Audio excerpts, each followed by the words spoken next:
You are listening to The Pilgrim on the 405 with Will Christ. Join him as he and his guests discover how businesses thrive in California.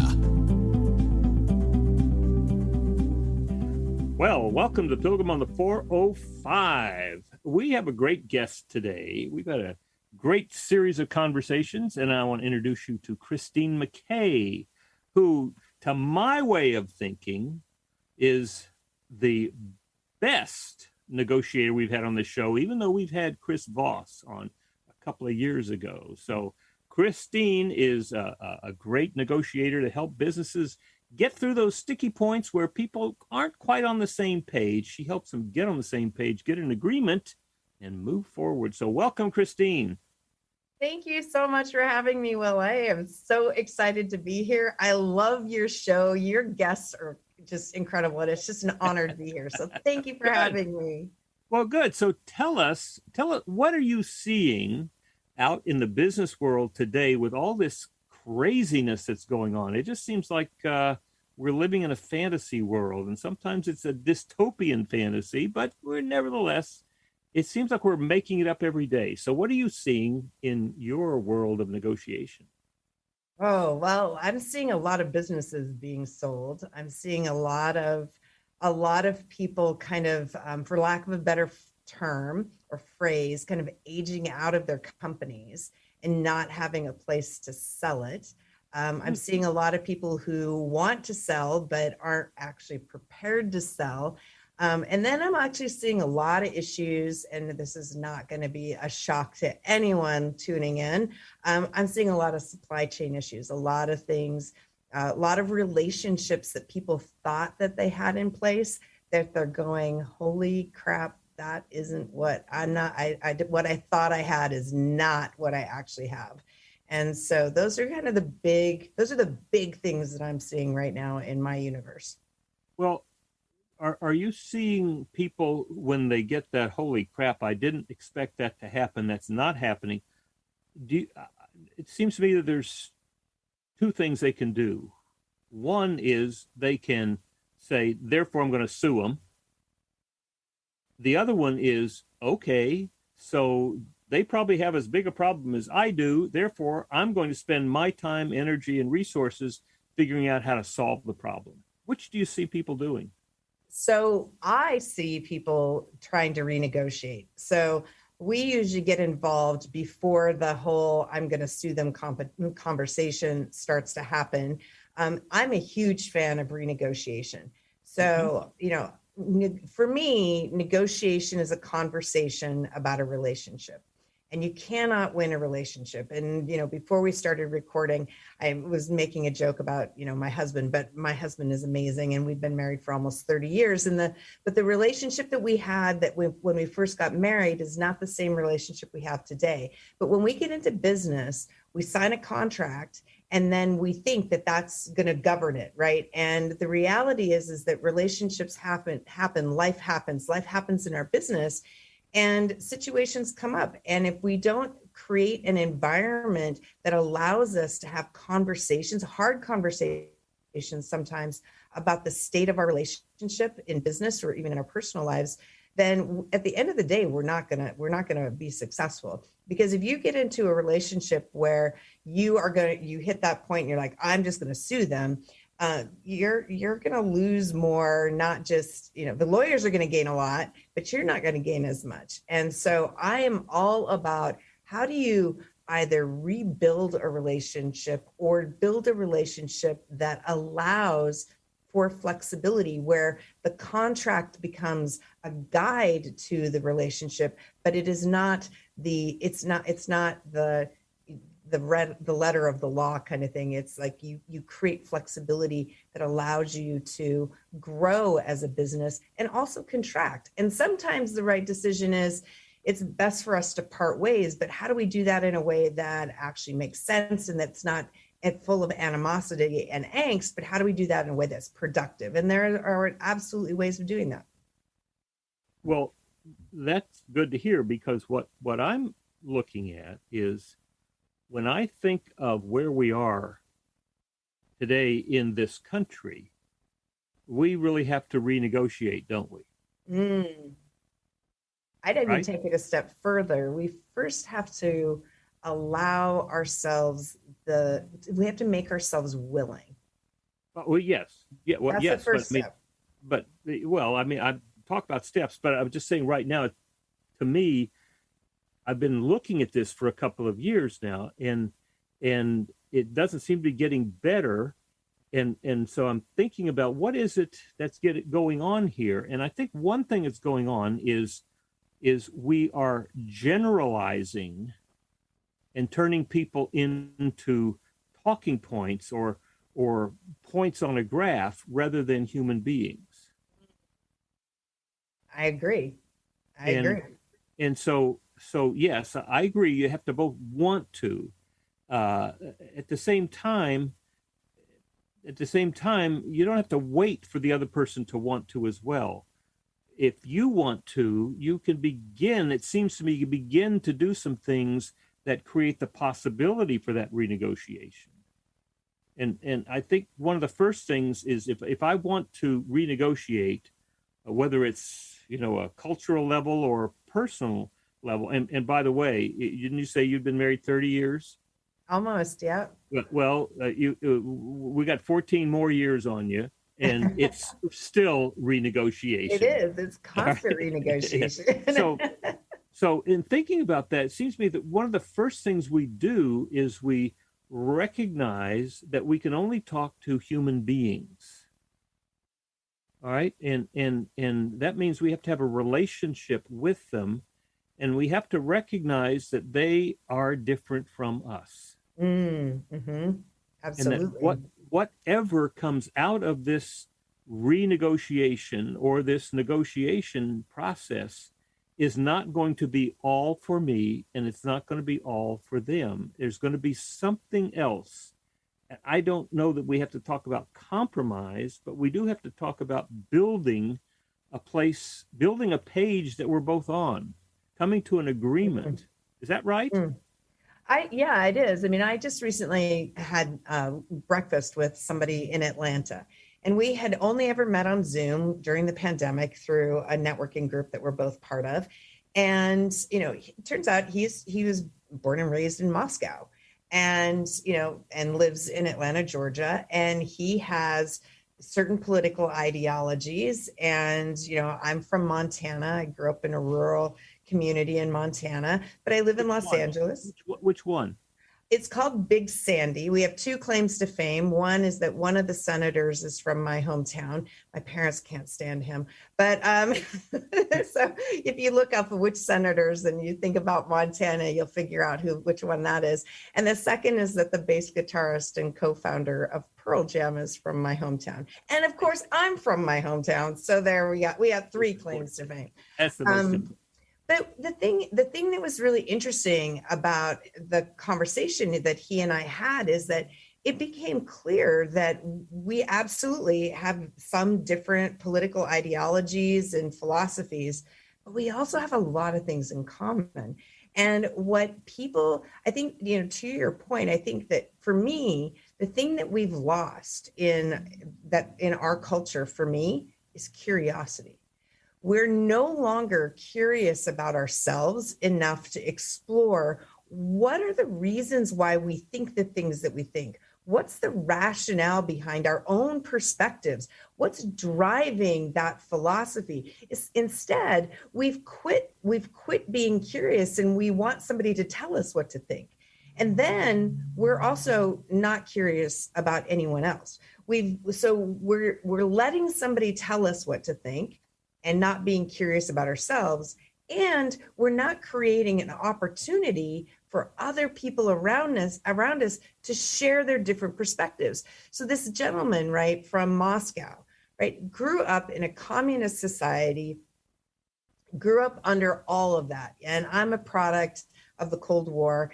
And one of my daughters lived in Serbia for a while, and I went to visit her. And I was struck by, the impact of propaganda. I didn't realize the sun shined in Serbia. Now I'm an incredibly well-educated woman, right? I'm incredibly well-traveled. And I go to the Eastern Europe for the first time, and I'm like, oh my God, it's gorgeous here. The sun shines. We have a perspective. Some of that perspective we were told to have, and some of it we developed from our own experiences. But that's the beautiful thing, and the thing that I love so much about negotiating is perspective. This gentleman's perspective, what he sees as right wing versus left wing, is different than what I see, which is different than what my friends and colleagues in Canada see, and we're all different. And when we are in any conversation, and like I said, negotiation is just a conversation about a relationship in business, not in hostage negotiations. Like, you're not going to have a long-term relationship necessarily with a hostage taker. And I'm sure that's something Chris would agree with. But in business, it's not hostage negotiation. And if you're negotiating in your business like you do a hostage situation, you have bigger problems to deal with. Go ahead. It isn't the things that you're talking about, our lack of curiosity. It seems to me that comes because we're afraid. Yes. We're afraid of the other. Now, let me ask you, is it necessary to help a party who is in negotiation to move beyond fear, from scarcity to abundance, to a place where, it's going to be okay? He's not out to get me. It's going to be okay. We're looking for a way to not just survive this encounter, but to thrive. Yes, absolutely. I love that. Because abundance, research shows that we tend to go into negotiations believing that our counterpart is out to get us. And we got to get them before they get us. But that fear mentality and negotiation is very triggering for a lot of people. And a lot of the research our team is doing is showing kind of where those triggers come into place. And so when we go into it fearful because we're afraid of being judged by our counterpart, and we go into it not trusting that our counterpart has our interests in mind as well, it's a recipe for disaster. And that's what leads us into court situations and highly, acrimonious breakups, whether it's personal or professional. But when we go into a negotiation, asking, like, my favorite question to ask in a negotiation, even when we're just about to close the deal, is, okay, we've gotten someplace that we think is really great. Now, how do we make it better? How do we make it better for each of us, right? It's an incredibly powerful thing to be able to sit at the negotiation table and tell your counterpart, I trust you. I trust that this relationship is going to unfold in a way that's going to be beneficial for both of us. Because there is more, and there's actually research that shows that for most people in a negotiation, they leave 42% of the value of whatever the deal is untapped, because they're so focused on just my little pie my little pie is worth 100. And if you get 10, then that means there's only 90 left for me. When in reality, the pie is actually 142. What would it look like? What would it look like if you went into every deal going, how do we figure out together? How do we think that there's 100, but there's 142. Let's discover the 42. We have to trust. We do have to trust. It seems to me that Patrick Lencioni talks about the trust. That's that whole triangle that we work so hard on in EOS every year. Do we have to read this book again? Absolutely, because the 5 dysfunctions of a team have to do with building trust, which is how you make all the rest of it work. Absolutely. And that trust, to me, is not just I trust that you're going to do the right thing. It really has to do, to my way of thinking, that I am not afraid of you. And not from a macho, you can't do anything to me, but I'm not afraid of what's going to happen in our relationship. The thing is, though, I love that. And the thing is, though, is that so many of us are unclear on who we are. Like, and one of the things I loved in our first conversation, you're curious about you, but people don't spend enough time being clear on who they are and what what they want out of things. So they have this superficial view, and because they're not centered, they're not like comfortable. They can't like sink into themselves as a warm blanket, and when you can do that, then you don't have to be afraid of anything. You don't have to be afraid of anybody, because you know that person is not there to rob you of who you are. You are who you are, and they're a complement to you.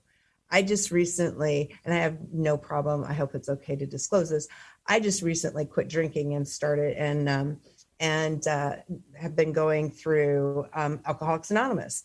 And I just finished like my second step, which is figuring out how you define your spiritual world. And it was really powerful for me, because what I discovered is I have this just incredible faith in humanity. And every single person who's lived, who is living, and who will live after us is absolutely unique and can never, ever, ever be replaced. And that's that whole thing of taking them off of the talking points and off of the generalization. It's you're a unique one of the 9 billion people. You're totally different. Exactly. Just because you voted this way or that way doesn't mean you are all alike.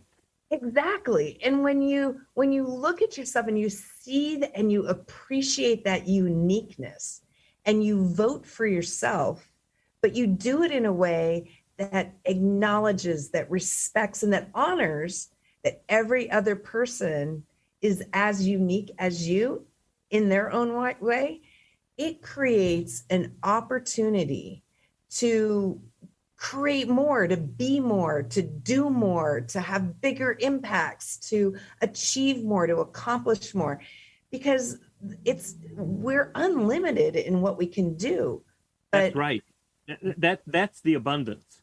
Absolutely. That's the abundance. And it, to me, that abundance is, my life is abundant. I am not bounded by death. Exactly. Right now, that could be, I am not bounded by death because I know where I'm going to go, or I know that I will live longer than my death, or it could be, I'm not bounded by death because I'm not afraid of it. Whatever is going to be okay. Exactly. And that that fear that you said earlier that we allow people to tell us, I think that becomes a way for people who need the control because of their own baggage, but they are trying to get control, and they use the fear of death is a big one, disease, bankruptcy, war, the loss of something. They use that fear to cause other people to then do what they are told to do. That's so funny that you mentioned that, because I was literally just talking to somebody this morning about how, we have created a culture where the fear of loss is greater than the hope for gain. Yeah. And how sad is that, when there's so much gain that we can hope for, when there's so many possibilities if we just stop and start feeling. And that's something I talk a lot about is feeling in negotiation, right? And this is something that I love that Chris Voss talks about around his tactical empathy. And I like to take it even further. And somebody was earlier today was saying, you got to control your emotions. And I'm like, screw controlling your emotions. Feel your emotions. You can't control how you feel. You can control how you react to those feelings. Yes, and that's exactly. I had a, and I get called in. It's not called negotiation. It's called getting on the same page, right? I've learned a lot from you and from Chris about this, but it's really, people are not on the same page. And in order for them to have some balance, they have to be on the same page. Now, that doesn't mean that they're going to do what they said they would do a year ago. It means, what is the new page we're going to get on?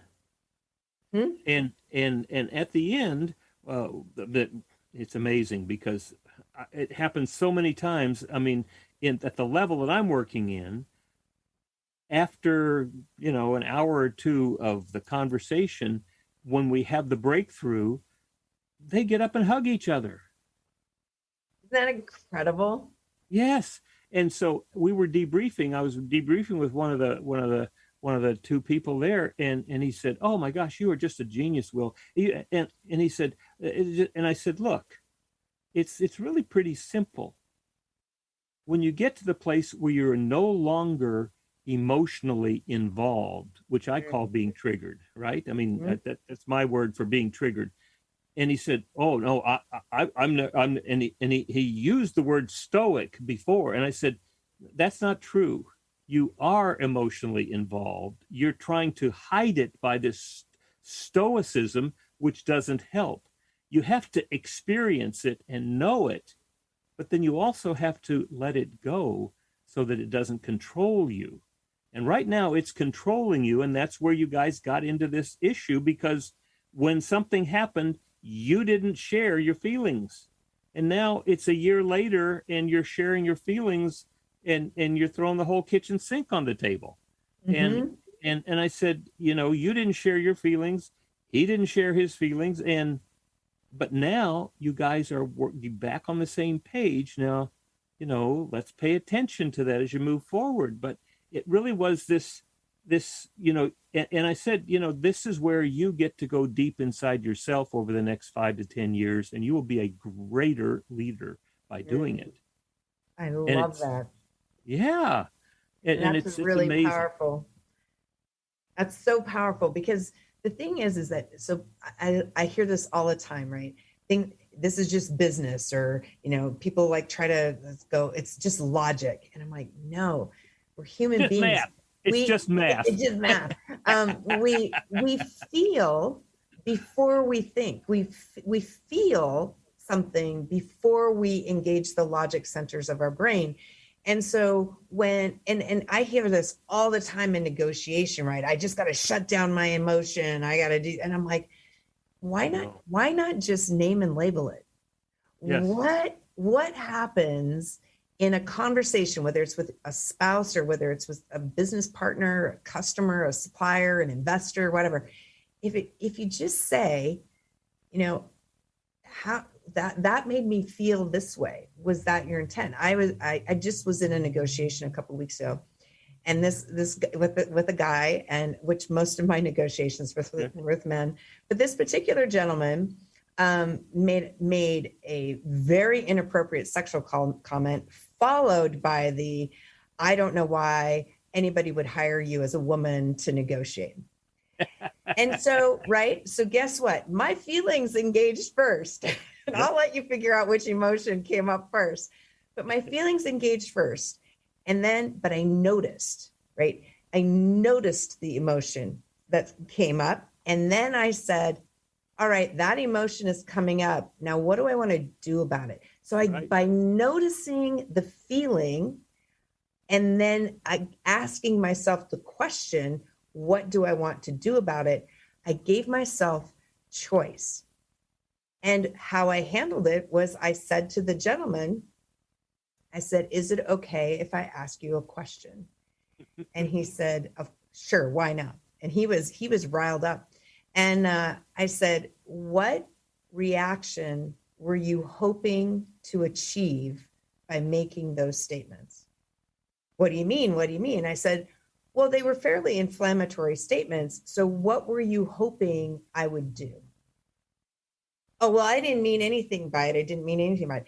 So now, right, so he was trying to rob me of my power in the conversation, simply by noticing my emotion and pausing for a second, a nanosecond, to ask myself a question, and then asking him a question allowed me to stay in control of my power. But what happens like in the situation that you're talking about, is that when we don't acknowledge our emotions to ourselves, let alone to others, but when we don't acknowledge them to ourselves, we're actually giving up a piece of our power in those conversations. And, we ended up moving beyond that conversation, and we moved forward, and we had a very productive conversation after that. But had I not asked him that question, had I not acknowledged how I was feeling and taken action based on it and made a choice not to let that emotion consume me, we would have had a very different outcome to that conversation. Right. My wife talks about naming it to tame it. I love that. Naming the emotion to tame it. And that's what I mean by not getting emotionally involved. And because what you're talking about, somebody robbing me of my power, means that I am now afraid. I'm afraid you won't like me. I'm afraid you'll not hire me. I'm afraid that you'll put me down in your head. That I'm afraid that I'm no longer at the same level of you. And that's a fear. That's not something they did. That's my response to it. Absolutely. And then I get to choose what my next move is. It could be to cry. It could be to run away. It could be to walk out, slam the door. It could be to slam my fist on the table. Or it could be to say, which I find just always the right thing. That's interesting. Could I ask you a question? I mean, that to me is the most powerful thing that I can do. Curiosity, man, it gets us a long way. Oh, absolutely. It goes so far in building relationships. Well, it goes far in building relationships. It goes far in getting people on the same page. Because if I'm curious about you, that means there's something I don't know about you. Now, if I'm asking that question because I've got an agenda, that's a whole different thing. But if I'm really curious about what you said, did, or maybe caused me to respond, well, if I'm curious about it, I'm recognizing that you are an agent. You are a human being who has choices. Absolutely. And if I'm curious about your choices, that may be the only time that day, that month, that year that anybody has asked them, I'm curious about your choices. I love that. Because to your point, agency, like, it's so easy for somebody to take somebody's agency away or to feel like their agency has been taken away.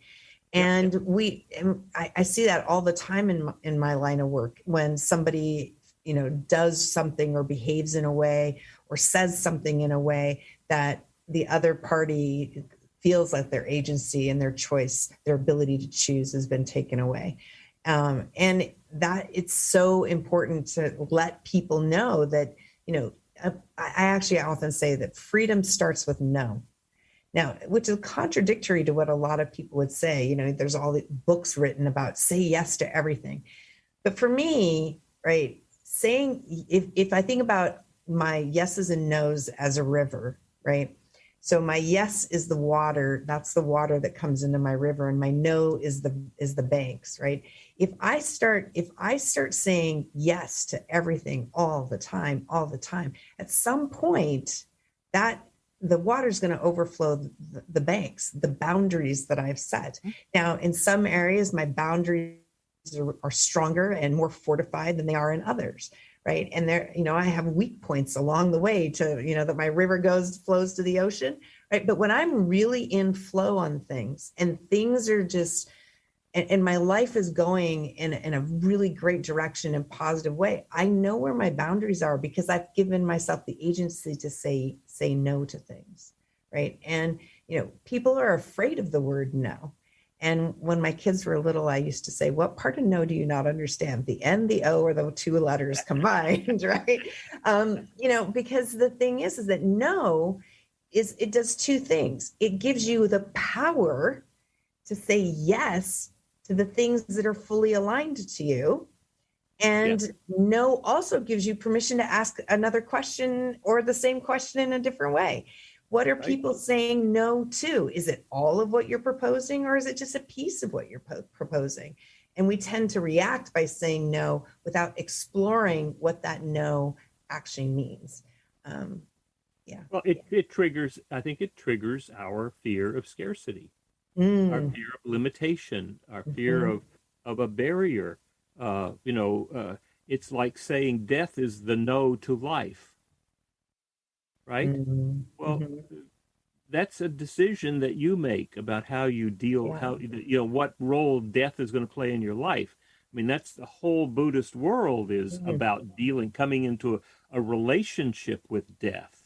Yep. And the Christian life as well is coming into a relationship with death. Now, I think that there are certain spiritual traces and spiritual traditions that got it all wrong about, if you don't follow me, your death is going to be a horrible experience. That to me is just completely misses the boat. It falls into that whole thing about power. Mm.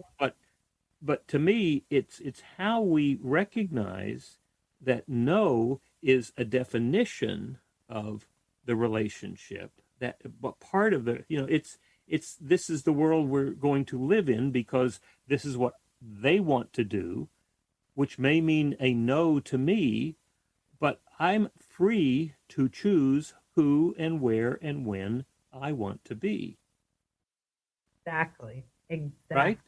Yep. And so this comes back to, can I share with you what I am so excited about right now? Oh, please do. All Yes. right. So one of the things that I'm looking around at is this whole notion of agency and participation and livelihood and uh, really doing what I love doing. All right. Um, Dan Sullivan calls it my unique ability. And Mhm. if we say that every one of the 9 billion people in this world have a unique ability, and that actually doing that gives them joy and high productivity, and it fills them with life. All right, so that's one. That's an awareness that I have. Now, what we've done in this entrepreneurial operating system in EOS is we have taught people how to run great businesses. And that's in a book called Traction. There's a new book out that Gino wrote, and I had the privilege of being a reader, so I've been living with it for a year or two, and it's called the EOS Life. And this is the why you would be in business at all, or why to even, how it's the why we get up in the morning. And it's 5 things. Doing what you love doing. And you're probably already living this life with people you love being with. Making a great contribution either to yourself, to your family, to your business, to the world through what you do. So doing only what you love, doing with people you love, making a great contribution, getting compensated appropriately, and then finally having plenty of time left over for your passions, your family, and your other hobbies and things that are important to you. Now, that, that's appealing to business owners. And they get excited about, oh, you mean I don't have to work 90 hours a week and, don't have to work with jerks anymore? That's the how in the Traction book. That's true. We can help you with that. And and so it worked, it's very exciting for business owners. You can imagine that. And then the leadership teams pick up on that and they begin enjoying that life. What I want to see is I want to see all of the 500 EOS implementers around the world getting businesses to understand that if you have a problem with attracting the right people into your business, you have a trouble retaining the quality people, begin helping them to live the EOS life. And take that EOS life all the way through the entire organization so that your goal is when you get to your 10-year target, 100% of the people in your organization will be living the EOS life or have a path to it. Now, we are predicting that we will we will be implementing EOS in 100,000 businesses by 2030. Wow. And if you estimate, and just the average of employees in these businesses we work with is 50 employees, that's 5 million people, not even counting their families, right? Wow. But when we can migrate that whole notion of the EOS life, teach people how to do it, help them to understand that's what we want them to do. If they're not loving what their job is, let us help you find one either in this company or if not here, someplace else where you are thriving, where you're bouncing out of the bed in the morning to come to work. Take that to those 5 million people, and I think we'll change the world. I think that's amazing. Every year I pick a word that's like my word of the year. And for 2022, my word is impact. Impact. How much impact is what I'm doing? This year it was effective. Is what I'm doing effective or ineffective? If it's ineffective, cut the cord and move on. But Right. for 2022, it's impact. Is what I'm doing having an impact? Because I too want it. I want to change. I want everyone on, my ultimate dream is that every person on the planet feels confident and comfortable and strong enough to ask for what they want, to literally articulate, this is what I want, and then providing them the tools to actually go and negotiate for it, and to find it and to get it. And it's all about impact. Is this making an impact? If it's not making an impact, I will be cutting cords and moving on and focusing on the things that are impactful. So I love that vision. I love that vision, Will, because it is all about impact. What are you doing to impact 5 million people in the next 19 years? 19 years? Yeah, 19 years. 9 years. Oh my God. I'm getting older. I'm getting there. I'm losing my mind. That's 9 years, 5 million people in 9 years. That's amazing. Math is all subjective, right? It is. What the audience doesn't know is that we had this conversation about my biggest fight with my husband being over whether math was objective or subjective. You'll have to hit both me or Will up to know what the answer to that one. Well, just to give you a little sense of this prediction that we have.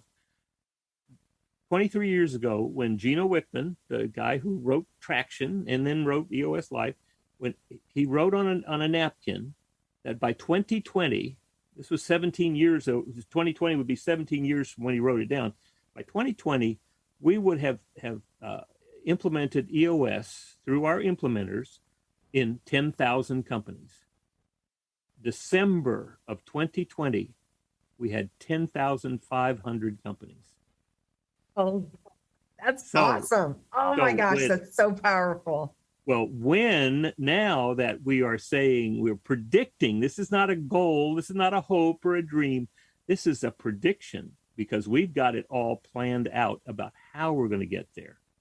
And it's just one piece at a time. And what I'm excited about is all of us, all of the implementers, making sure that, it's really it's like 6 to 9 months into it, because people start off with, what's your 10-year target? Oh, $150 million. Oh, we're going to acquire all these. But 6 to 9 months in, asking the question, how motivating is this 10-year target to the people who are turning the wrenches and sweeping the floors and pushing the buttons? Oh, well, it's probably not. Well, I don't want to tell you, I would never tell you what to do, but could I dream with you a little bit? What do you think it would be like if you had, by the time we hit our 10-year target, 100% of the people in this organization will be living the EOS life or have a path to it? What do you think that would do for attraction of new people, retention of your best people, and motivation for everybody? And it's just like their eyes get huge. Making the hope of gain better than the fear of loss. Absolutely. Love it. Love it. And they absolutely become agents of change when they get that. That's incredible. And you can't make an impact. You can't do that kind of impact without having others be agents of change, right? You can't do it alone. You got to do it with people. And that's just a beautiful vision. I love that, Will. I love it. Oh, we're going to do this. I'm so excited about that. That's what I'm spending the next 3 to 5 years. I mean, my 20 clients for me is full. So and they stick around for at least 2 years. So that I don't need to generate thousands of possibilities. But what I can do in the time that I'm not actually working on with my clients, and there's a lot of time that I'm not, is I can focus on letting people know the possibilities. And I mean, when you start doing that, back in 2008, I mean, it's a wonderful book by a woman named right here, Joan Williams,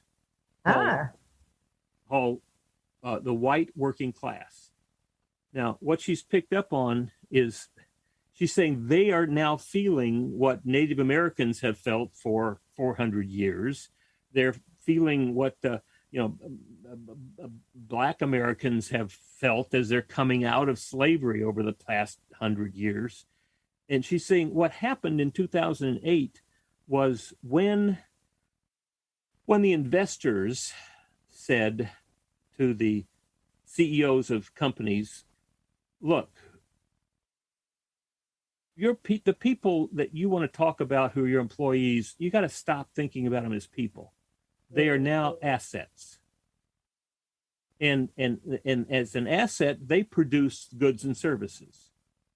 Now, if we can find a place in the world where we can get 80% of the same quality for your goods and services at 50% or less of the cost, that's where this business is moving. Right? Yep. And you saw what had happened. And what that did was that took all these businesses out of communities where they were the linchpin. They were the center. They were the culture of that community. These were people who lived and worked there and brought home food for the table. This was their world. And when that culture, that business left, nobody said to them, let us help you find the next job. Let us train you in the same way we didn't say it to the Native Americans or to the slaves that were now freed. It's the same thing. And interesting point. I hadn't thought about that in that way. No. And until we can really recognize that we as investors, because you're in my investments, were the people who were running those decisions, they were doing it for us. But in doing that, it's like we hurt ourselves. But what I think is interesting about that, right? We're living in the Great Resignation, right? More people have quit their jobs in the last few months than in the history of this country at one point. Yeah. And I think that part of the Great Resignation is simply a coming of age, so to speak, of people saying, I don't want to work for minimum wage 40 hours a week or 30 hours a week and not have health care and not be able to do the things I want to do and not live the life, not live a full life, just like the Eos Life talks about, and not live that world. Why would I do that? Literally, why? I was listening. I saw somebody post on somebody on my Facebook posted some disparaging comment about employees not going back to work and thinking, this person thought they're like, okay, it's because of unemployment. And I'm like, it's not about unemployment. It's like, why would I come work for you? Why do I come bust your tables? Why am I going to come bust your tables for less than minimum wage and fight for my tips, deal with crappy work environment? You don't work around my schedule when I have this amazing thing called a computer and the internet, right? And I can connect and I can create something because I am unique. I'm realizing that. I hate calling it the Great Resignation. It's the Great Awakening, in my opinion. We are becoming awakened to the fact that we have something of value to share with other people, and we can make money doing it. So why would I go do something like that? Especially if the culture you've created for me is so negative that all I do is go into work and feel abused all the time. I want nothing to do with that. I'm going to do my own thing. And I think it's all of us. We can't just say you did it to me. We all participated in Absolutely. Yes, I agree 100%. I mean, the wonderful story about the dishwasher in New York City, the restaurant dishwasher, and during COVID, he recognizes that he's got to take responsibility for his life, right? If he doesn't do something, he's not going to eat. His family's not going to eat. And if he doesn't take care of his health, COVID's not going to care about it. Right. And so he takes responsibility as just one model and goes out and learns cybersecurity. Exactly. And he's got a whole new world. But I think the reality is we're all waking up. Right? Yep. Making money is not the most important thing. Nope. That has brought us to our knees.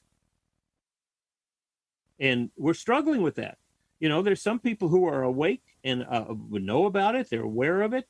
And there's others who are wanting to pretend that it's not there. And if we could only just go back to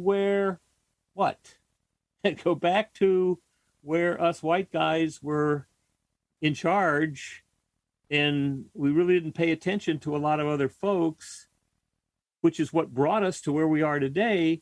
But if we can just recognize we're all in this together, and we're making it up, and we can choose.